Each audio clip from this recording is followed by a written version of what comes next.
Good morning friends. आपको जैसे पता है कि नॉर्दर्न रेलवे में हमने जितने भी पर्सनल डिपार्टमेंट से रिलेटेड इंफॉर्मेटिव टॉपिक हैं उन पे वीडियो बनाना शुरू किया। आज मैं जिस टॉपिक पे आपके साथ में शेयर करने वाला हूँ वो है ट्रांसफर्स। वैसे अगर हम देखेंगे तो यूट्यूब पे ऑलरेडी ट्रांसफर से रिलेटेड कई इंफॉर्मेटिव वीडियो पड़े हैं, तो मेरी कोशिश रहेगी कि मैं उसमें और इन्हेंसमेंट ला सकूं, कुछ चीजें और जोड़ सकूं। तो अब शुरू करें। सबसे पहले टर्म ट्रांसफर। तो जो ट्रांसफर शब्द है वो हमारे IREC के 103 नंबर रूल में 51 नंबर पे मेंशन है। ये बताने के लिए इसे इसलिए जरूरत है कि हमें पता रहे कि ट्रांसफर क्या कहीं डिफाइंड है। तो उसमें दो चीजें डिफाइन की जाती हैं। वो है कि जब किसी आदमी को आप ट्रांसफर मतलब मूव कराते हैं टू टेक हायर रिस्पॉन्सिबिलिटी या पोजीशन, वो उसी दफ्तर में हो सकती है या किसी दूसरे दफ्तर में, या फिर आप उसका हेडक्वार्टर चेंज करते हैं, उसको हम ट्रांसफर करते हैं। इस डेफिनेशन को पढ़ने से एक चीज और क्लियर हो जाती है, वो ये है कि आप जो ट्रांसफर किसी का करेंगे, you can not transfer someone to the post below which he is capable of. आप किसी का ट्रांसफर जो है उस पोस्ट से नीचे नहीं कर सकते। इससे एक चीज और क्लियर हो जाती है जो कि मास्टर सर्कुलर 24 है, जो कि ट्रांसफर से डील करता है, उसमें लिखी है कि transfer is not a punishment. अमूमन एक दिमाग में रहता है कि ट्रांसफर को पनिशमेंट की तरह लोग कहते हैं कि इस्तेमाल किया गया है, लेकिन लिटरल सेंस में transfer is not a punishment. ऐसी दो चीजें हैं जिनको लेके डाउट होता है, जैसे suspension is also not a punishment. अब कुछ और रूल हैं IREC के जो डील करते हैं ट्रांसफर से, जैसे रूल नंबर 226। इस रूल की खासियत यह है, ये बताता है कि नॉर्मली एक रेलवे सर्वेंट जिस रेलवे में भर्ती किया जाएगा उसी में सर्व किया जाएगा। केवल कुछ विशेष सिचुएशन होने पर ही उसका ट्रांसफर किया जा सकता है रेलवे।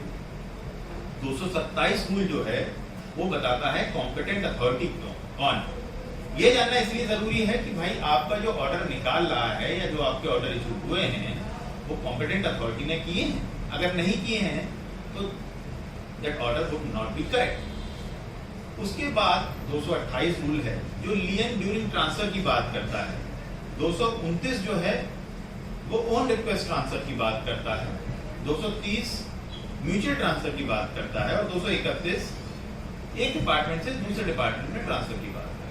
ये मैंने थोड़ा सा जिक्र केवल इसलिए किया क्योंकि आगे जब हम डिटेल में बात करेंगे तब शायद बार बार ये रूल नंबर बताने से तारतम्य खराब हो जाएगा।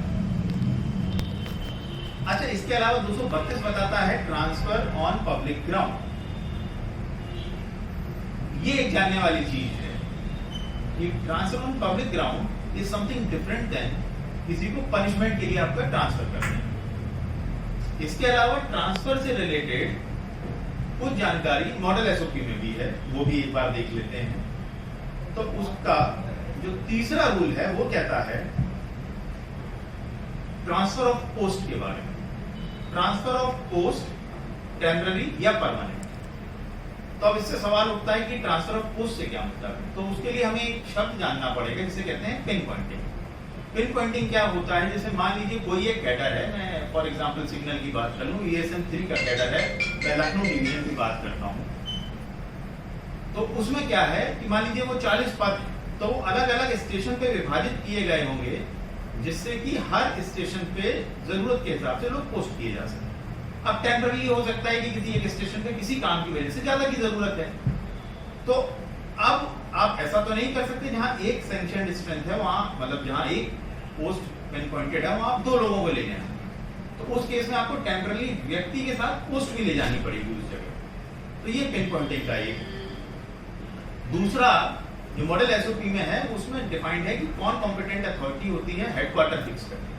अब हेडक्वार्टर फिक्स करना क्यों जरूरी है किसी ट्रांसफर में, उससे आपको जो भी बेनिफिट्स मिलते हैं, कई बेनिफिट्स होते हैं जो आपकी प्लेस ऑफ लोकेशन पर डिपेंड करते हैं, वो क्लियर हो। अब आगे बढ़ते हैं और डिफरेंट टाइप ऑफ ट्रांसफर पे आते हैं। तो अलग अलग जगह पे अलग अलग तरीके से डिफाइंड हैं।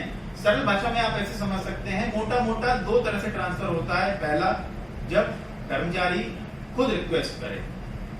दूसरा, जब उसने रिक्वेस्ट ना की, तो जब रिक्वेस्ट ना की हो तो उसमें एडमिनिस्ट्रेटिव ग्राउंड पे कुछ आते हैं, जैसे सबसे पहला आता है रोटेशनल या पीरियोडिकल ट्रांसफर। ये कैसे होता है? तो आरबीवी 2019 से वो बताता है कि कुछ ऐसी पोस्टें हैं जहां पर पब्लिक इंटरेक्शन और कई और कारणों के कारण ये हित में है कि 4 साल के बाद अमूमन कर्मचारी का ट्रांसफर कर दिया जाए।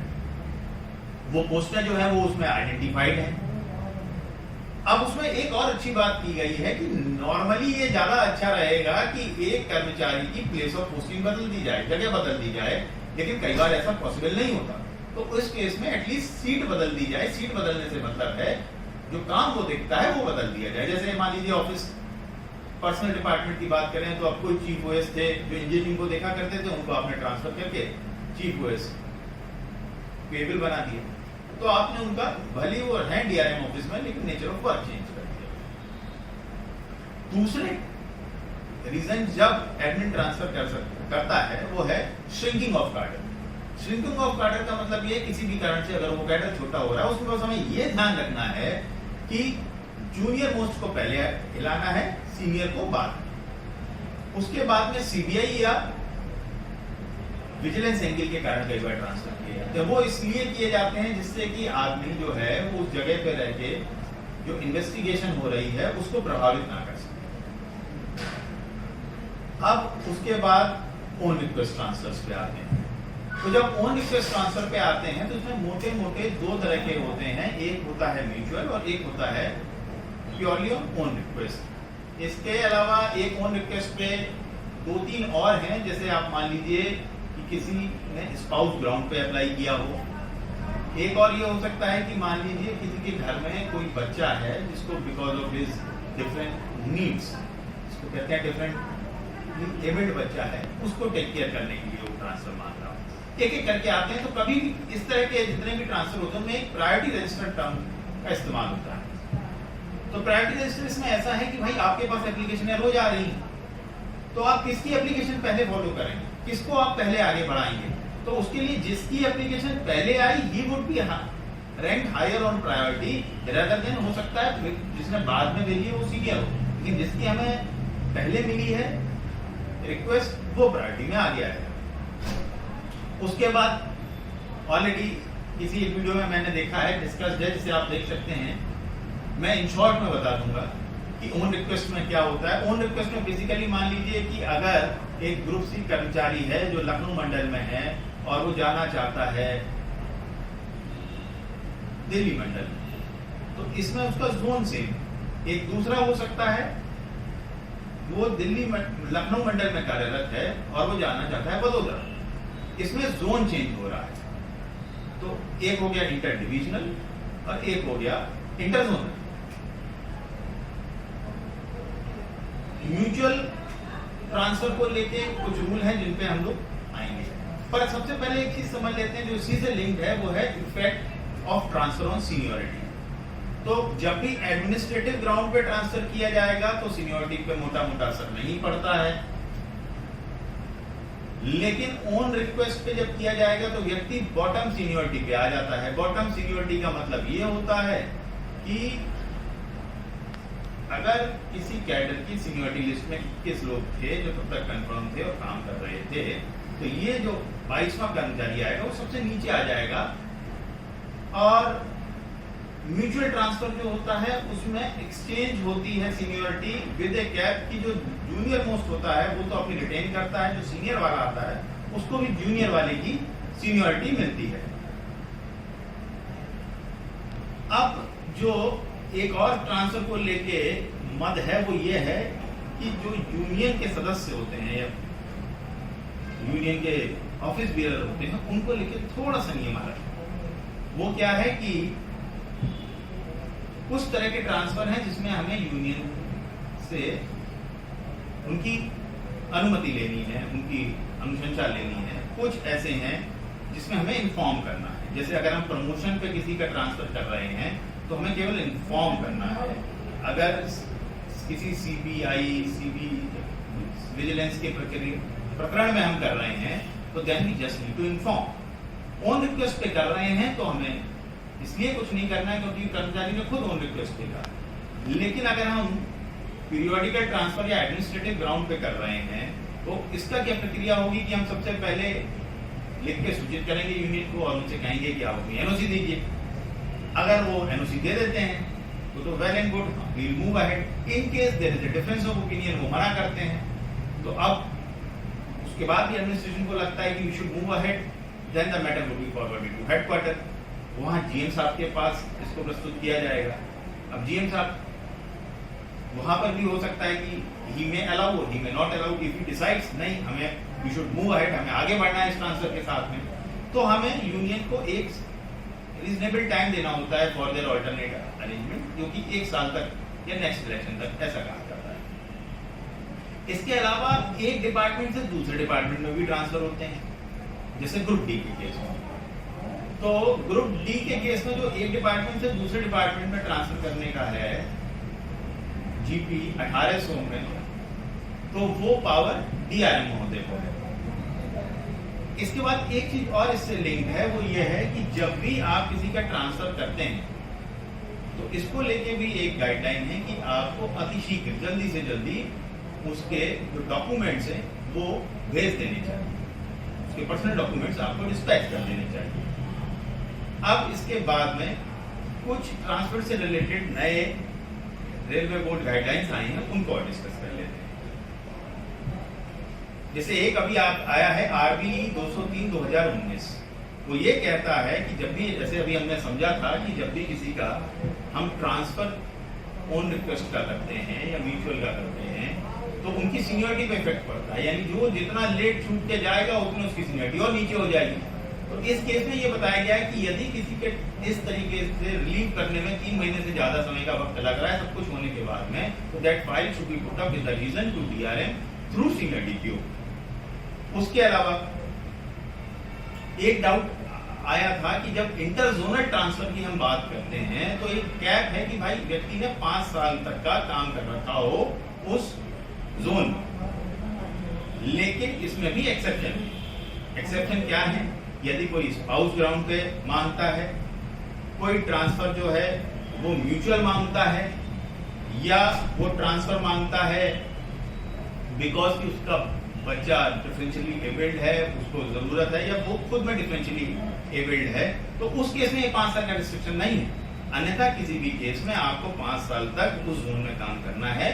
अब उसमें आपका ट्रेनिंग पीरियड भी इंक्लूडेड है, ऐसा क्लैरिफिकेशन दे दिया गया है। इसके अलावा एक और मुद्दा है, वो है कि जब आप ट्रांसफर करते हैं 2 लोगों के, तो आपको उनकी कैटेगरी का, म्यूचुअल ट्रांसफर के केस में कैटेगरी का ध्यान देना है। जैसे general for general, SC for SC, ST for ST. पर इसमें कुछ क्लॉजेज हैं। क्लॉजेज ये हैं कि अगर वो भर्ती ग्रेड में नीचे, जहां डायरेक्ट कोटा है, वो उसमें जाना चाहते हैं तो ये अलाउड है, उसमें हमें रेस्ट्रिक्शन नहीं है, जिसको कहते हैं। और उस केस में क्या है कि ये एक्चुअल में जजमेंट आया था, एक हाई कोर्ट ऑफ केरला का जजमेंट था, जिसके बाद में रेलवे बोर्ड ने ये नियम निकाले और वो अच्छे से इलैबोरेटली मेंशन्ड है आरबी 8/2019। अब इसके अलावा फाइनली इंप्लीमेंटेशन पॉइंट पे आते हैं। तो जब भी आपके पास में कोई ट्रांसफर करने के लिए कोई ट्रांसफर ऑर्डर आता है तो आपको कुछ चीजें देखनी चाहिए ट्रांसफर ऑर्डर देने से पहले। उनमें से पहली चीज तो ये है कि भाई जिसने ट्रांसफर ऑर्डर पे साइन करके आपको भेजा है वो अथॉरिटी कॉम्पिटेंट है उस ऑर्डर को देने के लिए कि नहीं।